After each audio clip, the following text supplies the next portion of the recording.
Horspool, one of the OGs of the Prism game, ladies and gentlemen. So this is it, and there are more cards that we're going to see probably bubble up to prominence here in this list. Again, Sam Dando's is going to be a little bit of, the Briar of yesteryear, if it were. We're going to see a lot of familiar style gameplay here. Look at the first thing that you want to look at is look at the equipment set that Sam's running. You've got the Snapdragon Scalers, and that is just immediately telling you that this is going to be, all gas, no brakes. Yeah, this looks like we're going to have a Ravenous Rabble. And it looks like an Enlightened Strike got revealed there, so this Rabble is going to be attacking in. I believe that's a red one, so we're attacking in for, I was going to say 4 here. 4 with Go Again, and what's beautiful about this, Tannant, is the fact that if you're Sam, you've got information. I know what I'm drawing next, so that's going to be helpful. What if he has another Enlightened Strike in hand, and you're worried about, do I draw? What if I draw something poorly? Talking about what's in his hand, I think I see one of those Runic Reclamations already, so you may see him kind of hold on to that card, maybe put it in Arsenal here. All right, that is a first usage of the Phantasmal Footsteps. You got to pitch to pay this, but this is also a dangerous play. Yeah, absolutely. And you know what? I want to actually point this out. We've got a very good defensive setup here from Tyler. We've got the Arcanite Skull Tap. We've got the Phantasmal Footsteps. Plus, we've got some gloves as well. Really kind of sinking in to know that he's going to be taking a lot of damage in this game and really needs to make sure that he keeps his life total high enough to take advantage of those plays. Yeah, and, the arcane damage that you'd be facing would be from something like, Sonata Arcanix, for example. I'm trying to see here on the list if there's a Bramble Spark. There are 3 Brambles in here as well. Yeah, it's not as bad as it used to be, right? Like when we used to have Lightning Briar and there was just, you're taking multiple instances of arcane damage a turn. Now it's sprinkled in there a little bit less, but still something you deal with. Now here's one of those Spectrals that we were talking about. This is an Ode to Wrath. Ode to Wrath is a good one to come in with. You're pitching a Genesis, so it's kind of like, okay, I got to pick one of these. Both of them are good, but Ode to Wrath is a pressure card. Every on hit is going to come in with a little extra sprinkle of damage as well. It's not arcane, it's not physical, it's just loss of life. Yeah, one of the only instances of this in the game, Flesh and Blood's a little bit different than anything else. It's like, well, since it hit, it gets this extra one, but it's not normal damage, it's not arcane, it's just loss of life. So I wonder if anything in the future is ever going to kind of change this or make it weird in some way or break it. We'll have to see. Right, like Remorseless in Ranger is a similar one like this, but Ode to Wrath is a beautiful card because it also, every other attack that you're doing will inherit this effect. It's not just the Ode to Wrath, so it's a very big pressure card, but I don't think Sam cares about pressure. I think what Sam's looking here is to apply the pressure on his own. And speaking of applying pressure, let's look at that Enlightened Strike that we saw on top of the deck. It's going to be attacking. I got to believe this is with a Go Again as well this turn. The card goes to the bottom here. I'm just saying, man, back in the day, paying for cards is nobody wants to do that. So this is that old school move here. This is a 5 with Go Again, bottoming a card. But look at that. It's free. It's just free, but that's a sink below. And you've got to love that if you're Sam, right? Seeing a defensive reaction come out of Tyler, knowing that you're probably about to attack him for 7 here and maybe even go after this Ode to Wrath. So I believe that's 1 damage leaking through. It's a creation of an embodiment of Earth. Now, this is a new version of Briar, so you're only getting 1, but those could be helpful. Oh, the look on Tyler's face. I love it. He's like, wait a minute, I just used my defensive reaction. Now you're attacking me with a 7 power attack on hit. Destroy my shield. That is not good for me. No, and this is a situation where if that was not the card, perhaps you'd see a pitch to attack with Rosetta at the Ode to Wrath. But this is that package deal, the super value combo meal, the whole 9 yards. In this case, it's only 7 yards, but it's right to Tyler's face. Absolutely. It's on sale right now. It's a 2-for-1. We're getting 7 physical, and then you know what? If it gets through, this Ode to Wrath's going straight into the bin. Yeah, and that's what the beautiful part about this, again. It's at that beautiful mark of 7 in terms of break points. It's not 6 where 2-3 blocks with the Heralds would have done it. It's going to take something a little bit more, a little bit more creative. But you just mentioned giving up the defensive shield that's a tough one to give up early. Yeah, and so this is kind of like if you were playing Flesh and Blood before this meta.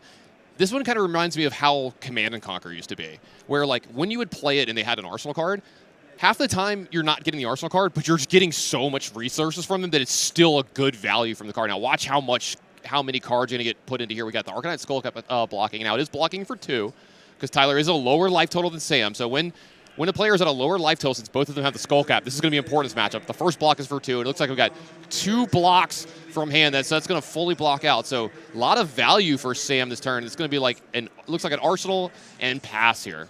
Now, if once Tyler sees that, he would assume that that card is going to be in this list, and he knows that there's a likely chance that there's going to be at least 2 and most likely 3.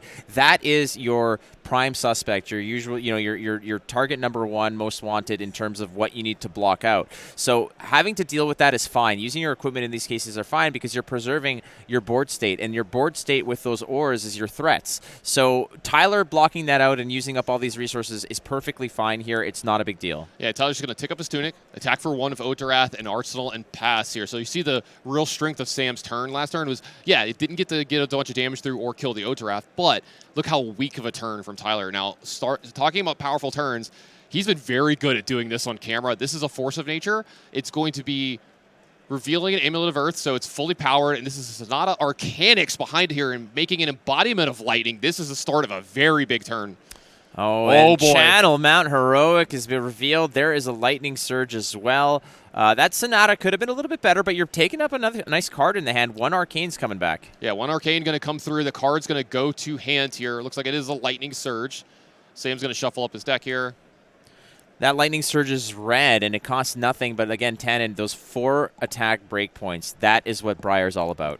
Yeah, these go-agains are great as well. You see this embodiment of lightning is going to make sure that Sam's going to get multiple attacks this turn, and then he's going to be able to finish off maybe that last attack with Otarath as well. Sam Dando at 7-2. I'm wondering how many people would just line up against Briar and be like, oh boy, not this again. You start to have some PTSD flashbacks and like, oh no, not again. I've played against Tark too many times. But Sam Dando repping the hero real nicely here. And you know what? With that lightning token on the board, next attack gets go again. He still hasn't even played one. It could be anything at this rate. I mean, perhaps a snatch would be nice. In this case, an E-strike. And I'm curious of the mode that he's selecting here. I'm guessing it's the I guess he's going the +2. It does look like this is going to be +2 because it should have go again from that embodiment of lightning. A card went to the bottom, and we didn't see a card get drawn. So that leaves 1 left. So it looks like it's going to be +2 here, attacking for 8. And it does get the bonus from the Force of Nature as well. Yep. So 8 go again. And you know what? What if it's all off 1 pitch. Look at the damage that's been dealt here. Look at the amount of reach that this has created. Yeah, we want to talk about this. The Force of Nature got played really fast. We kind of had to go over it. But see, that 3rd line attack. So whenever an attack action card you control hits this turn, if its attack was greater than its base power, draw a card. So here's the big thing here.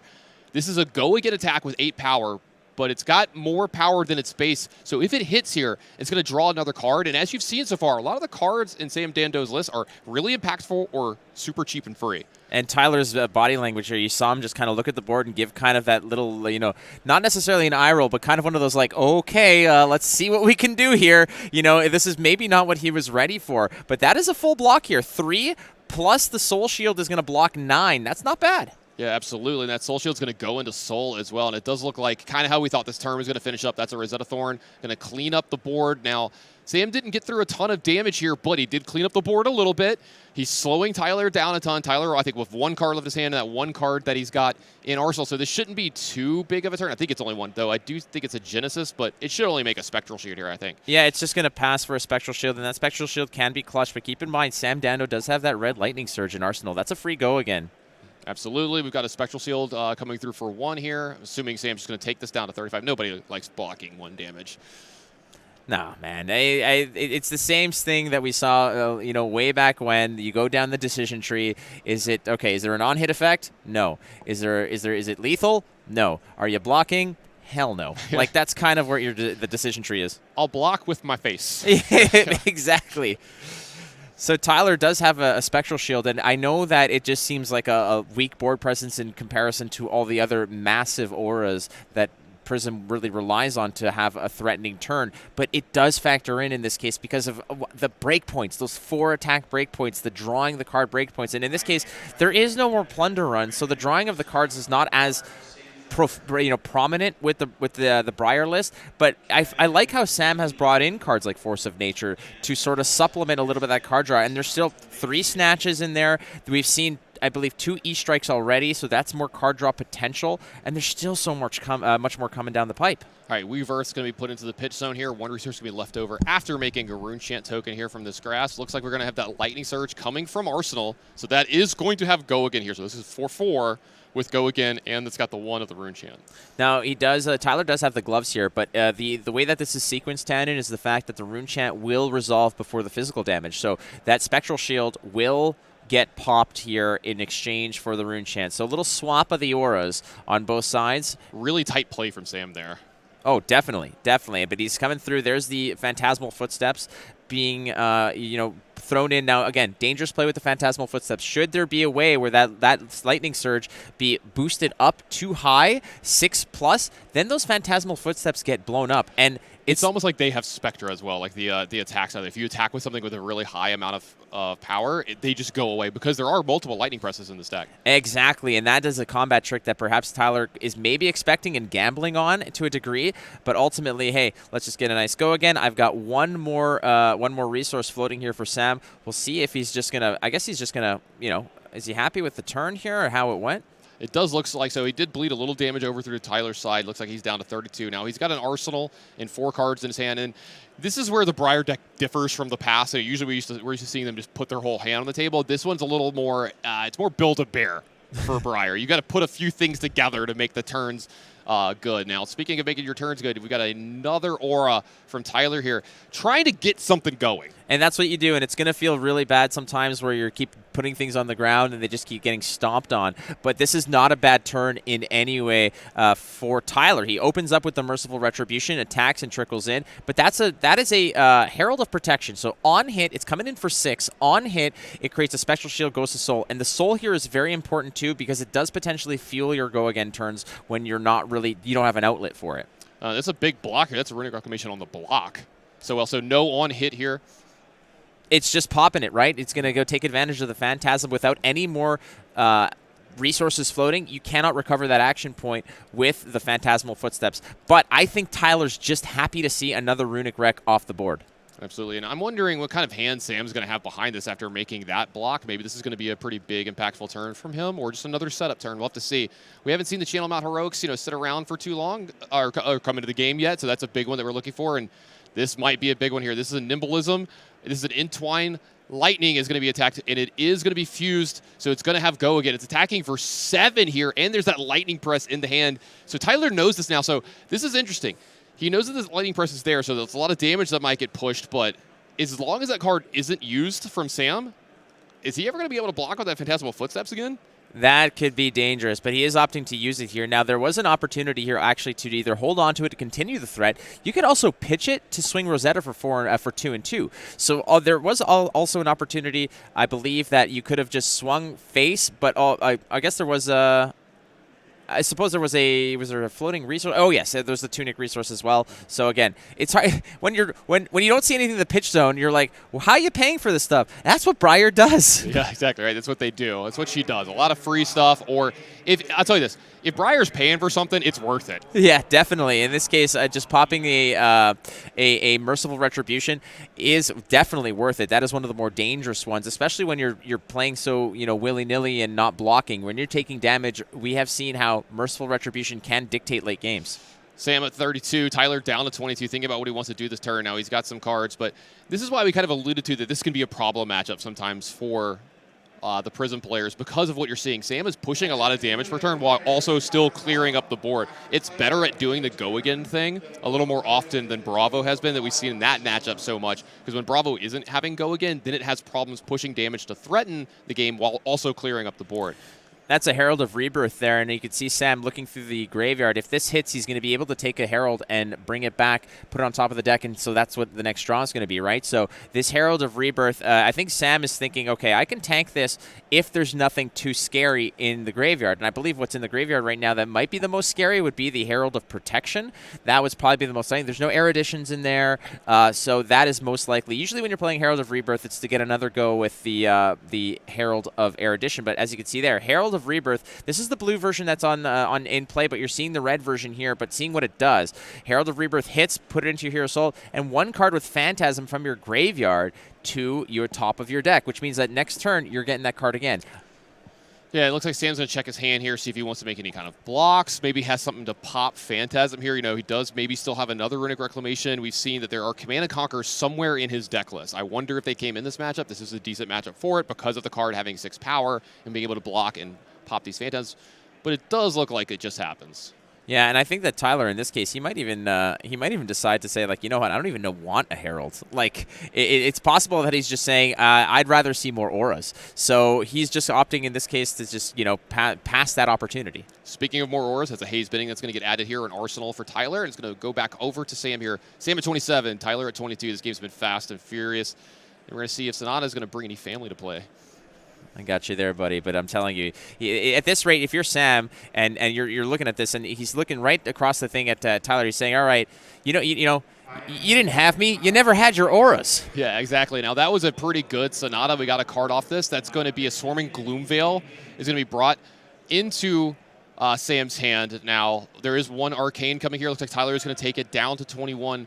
Sam with, I believe, 4 more cards left over in his hand because of the Swarming Gloomveil going there and a card in the arsenal. Let's see just how wide he can get, because Swarming Gloomveil can do some stuff. Yeah, no, definitely. But you got to create auras. It's not going to be as easy as Viscerai does, right? And one of those auras is potentially, like, for instance, a lightning token, right? So if you can follow up Sonata with another non-attack, you create a lightning trigger. That's an aura. Your Gloomveil will go again. Exactly, and it's an impressive spot because there's so many different auras that Briar can make, and she can do it in a bunch of different ways. Like you were saying, if you play a second non-attack action, that makes the embodiment of lightning. That will pump up Swarming Gloomveil. If there's an attack, say something with Go Again here, Sam can lead his turn off with that, and that incentivizes Tyler to have to be able to block it, because if he hits, he's going to make an embodiment of Earth, and that's the making of another aura. He's got that Grasp of the Arcanite here, but it does look he's just going to go ahead and lead off with that Swarming Gloomveil.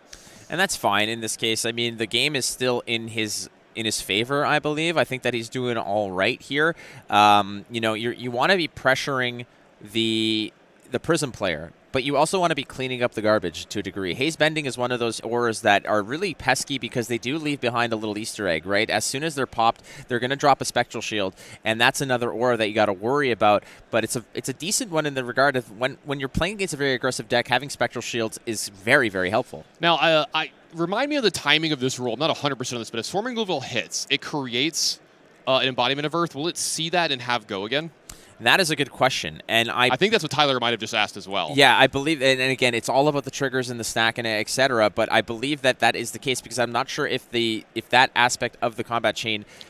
Yeah, I think we're going to find out here, and I have a feeling that it will, because we see Tyler with a block. Oh, this could be a big blowout. We see a Lightning Press into a Soul Shield. That's going to full block out the Swarming Gloomveil, and I was going to say, unless the Snapdragons want to get used here, I don't think there's going to be a Go Again this turn. And the reason why you might want to get the Go Again here is basically to go with the Rosetta Thorn to go clean up the haze.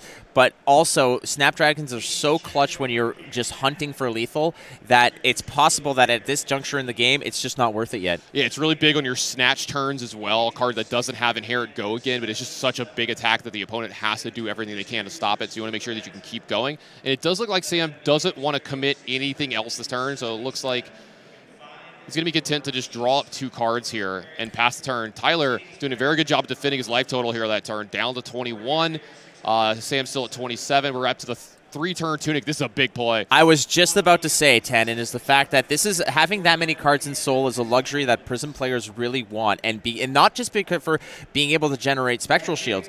They are playing, a lot more players are playing Celestial Cataclysm just the old-fashioned way, not as Prism Tech, right? Not Mirror Tech for Tyler. He wants 7 Go Again is what he wants. Yeah, and speaking of what he wants is a second aura there as well. Looks like a Shimmers of Silver has been added. And, oh, you know what?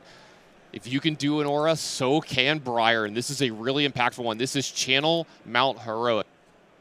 Scar for Scar with Go Again behind this. This is also going to attack. Since Sam is down to 20, it's actually got Go Again here. Really, really big, important thing that Sam took some damage here. He set this up really nicely.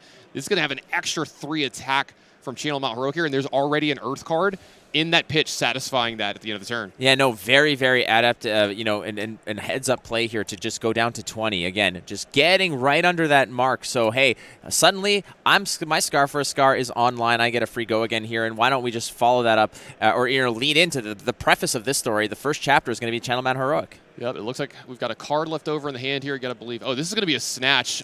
So this is another really big one. This is a 7-power snatch, because I want you to understand, Channel Mount Heroic at home, this is for all of the attacks this turn. is why this is so big and important. This is where the Snapdragons come in, almost 100%, I believe, because Tyler right now he's clearly valuing his hand. He has tanked the 7 damage. He has come in now. This Snatch is a very, very problematic card, and it's not easy to block as well here. You could donate the rest of your Skull Cap if necessary with 2 Heralds to block this out completely, but that means that's 2 cards out of your hand. You hit the Snapdragon Scalers if necessary, and then with that card you can go in with the Rosetta and start cleaning up. If this hits, if there's no defense coming through on this, and Sam is thinking that this is going to be a full block, you're going to see Sam hitting those snappies.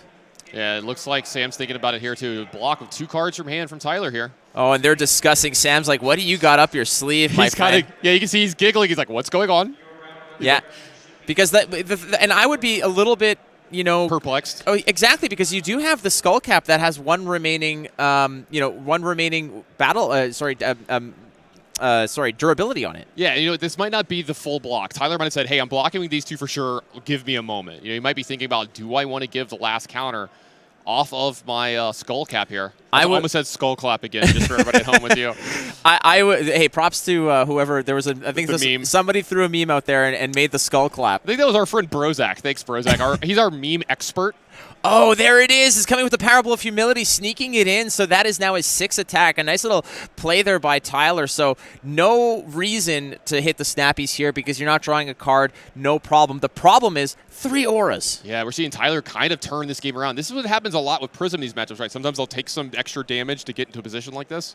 Oh, definitely. Definitely. Absolutely. And, I mean, the Channel Mount Heroic is still on the table. The beautiful part about that is that you'll have it for next turn. Even if it doesn't survive, it's going to survive just for that next attack sequence. And is that why Sam was kind of content with that turn being the way it was? He could have still Snapdragons and maybe attacked a Rosetta Thorn, but to clear up one of the things. But now we're going into a 5-card hand. And, I mean, I'm looking at this list. It's predominantly red, and it's predominantly aggressive. Yeah, we're going up into a Tunic turn here as well, so lots of resources available for Sam here. We've got a Channel Mount Heroic on 1 here. He could, he could potentially just attack with all those. If he's got all zeros, it's all kinds of attacks here, and then the Tunic for Rosetta is a massive play. I think there's a situation here where Sam Dando might even completely overlook the auras. This is that juncture that a lot of players have to eventually face. Do I just continue pressure to face, or am I just is it past the point of no return for the auras? All right, Garganian Tome into Nibblism. That's going to create an embodiment of lightning. The next attack from Sam here, because they're all going to be small enough for Nibblism to see, is going to be +3 here as well, and have Go Again. So this first attack this turn is going to be +6 with Go Again. And it's going to have a Rune Chant. This is a big, big attack from whatever Sam's got going here. I feel like that card was... Oh, boy! That is one large Command and Conquer. Oh, boy. Now, the Nimblism, I don't think, is going to be affecting the Command and Conquer, so we do not have to worry about that. But you know what is affecting the Command and Conquer? A little something called Channel Mount Heroic. I also want to point out there are 2 Earth cards in that pitch zone. Oh, yeah, so there's going to be some juicy turns next turn as well. Tyler is staring down a pretty nasty, nasty turn here. Now, the Command and Conquer's not threatening anything in the arsenal. It's only threatening a hell of a lot of damage. Yeah, it looks like it's going to be 8 here because it does have that -1 because the Parable of Humility was going to be 9 because of Channel Mount Heroic.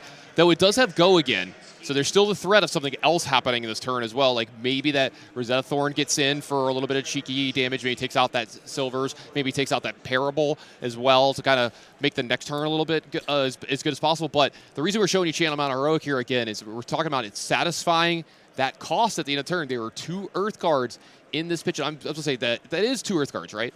That is 2 Earth cards. I think there's an Earthlore Surge, which is an Earth card, and I believe that's Weave Earth, if I'm not mistaken. That's also in there. So at this rate right now, we've got 8 showing from the Channel Mount Heroic. I believe that there's still a Rune Chant rather, that needs to be satisfied. If all is said and done, and the next follow-up here is just a Rosetta Thorn, that is going to be 9 + 4, 13 damage, and Tyler was at 14, and you do not want to be there. And there's still an opportunity here. I mean, what does Sam have in his arsenal? If Sam in his arsenal has, let's say, a Lightning Surge for another free Go Again, that in itself could be nasty. Or it doesn't have to be. There's still the Snapdragon Scalers that are threatening. Tyler right now is thinking, okay, if I tank this, I might be dead. Yeah, absolutely. You got those 2 resource points left over as well. If you just want to use the Rosetta, keep that card in the arsenal. All kinds of things. That's what's taking Tyler a little bit of pause here. That's what's causing this pause. Is he's thinking about what's the range that Sam can have here, because you made this point. It might be at the point of the game where Sam's just going to ignore these. Oh, he's 100% going to ignore these auras because he's smelling, but look at this. Tyler's just taking it like a champ across the chin and saying, I don't think you've got the follow-up you need. But he does. It was a Lightning Surge that was in Arsenal. That's awesome. So that's another free go again, and he's preserving his Snapdragons, and it's got the Channel Mountain Heroic to just beef it up a little bit more. Also, doesn't it see the nimblism here as well? So it goes down to 3, so shouldn't this be a bigger attack? It should absolutely be a bigger attack. This should be a 9. Now, there might be a situation here where he thinks that the 6 is just the 9. Yeah, that is very good. So this looks like this is a 6 on the dice, but I think with the way he's got it orientated, like maybe he's either showing Tyler it's a 6 or he's saying to himself that's a 9. Because I do believe that the nimblism didn't pump the Command & Conquer and should be pumping the Lightning Surge, right?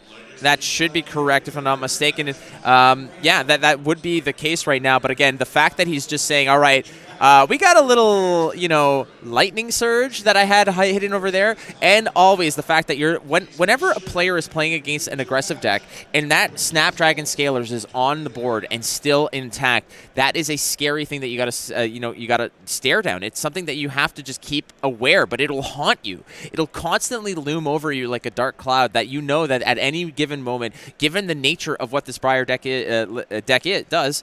Yeah, so it is 9. It's definitely 9. Yeah, it does look like this is going to be 9. We see a triple block from Tyler here, and this is going to finish off the turn. This is going to be the Rosetta Thorn. I think this is going face. Oh, for sure it's going face. You're either buying a card out of your opponent's hand or you're going down to 1, wherein a Rosetta for 2 and 2 can spell Doom, given the fact that you only have one instance of Arcane Barrier. All right, it does look like we got it cleared up. I think. Yeah, no, like we said, in these matchups, Tannen, you need to, as the aggressor, understand that early game, if there's certain auras that are on the board, swinging with Rosetta to clear a dangerous aura is probably fine. But once you get these explosive turns back-to-back, the fact that Sam Dando has been able to maintain a Channel Mountain Heroic and chain together these turns, that means it's like, all right, we're just going to face. Absolutely. Tyler at a very low life total. Is he blocking with the Tunic? I think so, and the reason he's blocking with the Tunic is so that he can go down to 2 here. Because like I mentioned, if you're swinging with Rosetta and you're at 1, you might not have an opportunity here to block out that second piece of Arcane. It's a package deal. It's not coming in as 1 and 1. It's 2 physical and a package of 2 Arcane. And Arcane Barrier 1 will cut that to 1. So Tyler very, very aware of the fact that Rosetta Thorn could spell Doom. Yeah, and you see Tyler thinking about that here. He's going to go ahead, make sure this stuff has go again so he can attack for as much as possible. He gets that Spectral Shield in play. That's really important for this next turn. This is going to attack for 3. Yep, it's going to get another +1 counter. Yeah, I don't think Sam even looked at his cards yet. He's like, yeah, just send me the bill. All of it. No problem. Just send me the bill. I'm paying it all. I got it all in credit. Yeah, I got enough in the bank. We could pay this off. I honestly, when you're in this juncture and you know that all your cards are just pure gas, all just face. Even the bad cards can create a rune chant with your Grasp of the Arknight. I think you're perfectly fine here. You don't care. Tyler going up to 4 cards here, but those cards, they have a price to pay. They're going to be there to make sure that Tyler can keep playing this game over the next few turns. Tyler, with almost enough in play that if he could survive another 2 turns, that what he has in play should be able to maybe get this game done with. So that's what he's thinking along those lines. Let's see if Sam can push over enough damage here this turn. He's going to consult his hand. What's the best way to do this? That Channel Mountain Heroic has been so impactful, still looming large in this turn. And there's another one. So how about a little 6-point hat on all of your attacks? Wow, that's amazing. Oh, man, and a lead the charge. Let's just get action points. Let's get go again. Why not? Hey, you want go again? I got action points. I got go again. I'll play 2 games at once if I need to. Looks like Snatch is going to be the card. And what if you're only going to have 1 attack action here this turn, this is the one to have. This is attacking for 9. 9, and that Parable of Humility is looking a little bit weak right now. Well, it would have been a double-digit attack here this turn. If you're attacked with a double-digit Snatch, it's a good way to go. So that was a 10-power Snatch. It's getting affected by this Parable of Humility. This looks like it's going to be the fist pump. Sam Dando is going to move up to 8-2. Tyler Horspool down to 7-3. Tyler with his back against the wall if he wants to make this top 8. Sam looking like he's in a pretty good position to make that run and be one of those